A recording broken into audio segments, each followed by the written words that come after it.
I guess I have to say something now. I don't have prepared remarks, but I know what I want to say.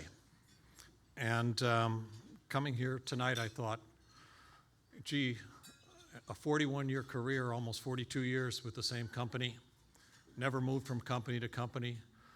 What insight could I possibly have to offer to people? And I thought about the wonderful people that are here, the honorees that have come before me, my fellow members of the President's Business Council, my family, and thank you, Mary Grace, for those wonderful things you said. Thank you very, very much. My colleagues here, at Deloitte who came here this evening, and thank you for doing that. So many people to thank, but I decided that I would really like to speak to the students, to the young people. And I'd like to start that with a little story. It was probably 2004, 2005. I hosted a dinner down the street here on Fifth Avenue, on Park Avenue, at a restaurant called Wolfgang's Steakhouse. Those of you who know me know that I love steakhouses. And to that dinner, I invited about, 13, 14 University of Scranton students, with the idea that they were in their sophomore, junior, senior year, but they were potential contributors to our firm, potential contributors to business in general. And we had a wonderful dinner. We had a wonderful table. And we're sitting at that table, and someone walks in. And I guess it's appropriate during this election season to talk about this, but Donald Trump walked in. Donald Trump walked in with his entire family, his wife, his children, if they were dating or if they had spouses, I don't remember, and a couple of burly individuals. And Donald Trump did not have a reservation. His whole party did not have a reservation. And they were told to sit and wait. And here I am, we were just having our appetizers, and we have a party about as big as Donald Trump's. And I thought, boy, they're going to hurry us out of here very, very quickly, and we'll be on the street soon. Not something that I wanted. So they were tied up close at the bar and waiting and waiting. And Donald Trump spied our table. And this was right at the at the heart of The Apprentice, when Donald Trump was getting awards and everything else for the work that, with regards to the first season of The Apprentice. Donald Trump came over to the table, and he talked to every single University of Scranton student that was there, and walked around the table and talked to them. Then he came over to me, and he looked at me and he said, "You like them young, don't you?" So, Donald Trump. Okay. I didn't have an appropriate response for that.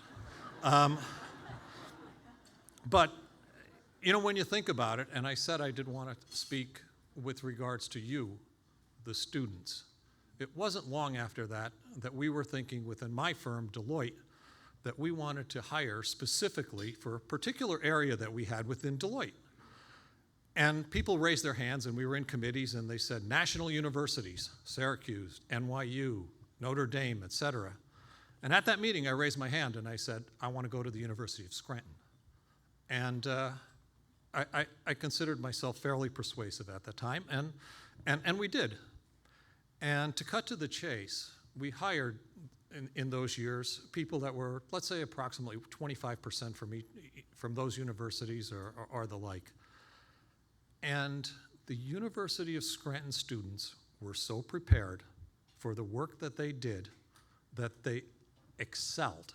And you could see people from national universities nudging and saying, they're from the University of Scranton. And I was so proud of those students for having done that.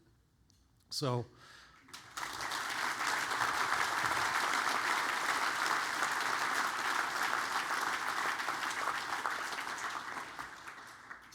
thank you for your applause, but you are really applauding the students who are here and the students that are in the university, because they are absolutely fantastic. So with that, I look and I say, I am so grateful to have the opportunity to have worked with them. And as Donald Trump said, you like them young. Well, yes, but if I look and say, the The University of Scranton and the students that they've provided, and my fellow members of the President's Business Council, we look at you students because you're young, but you're bright, and you're intelligent, and you're smart, and you have a work ethic, and you're going to change the world. So,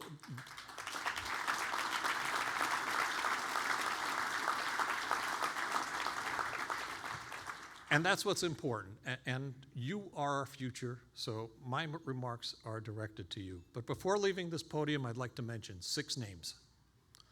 The names are John McLean, Frank Corcione, Murli Rajan, Brian Carpenter, R.J. Madden, and Chris Muller. In a way, they are my entire career as it relates to Deloitte and the University of Scranton. John McCain is no longer with us. Frank Corcione could not be here this evening because of physical problems. Murli Rajan is here this evening, and I would have to say that Frank Corcione and Murli Rajan worked with us so that we could develop those students who did such a fantastic job within our group at Deloitte.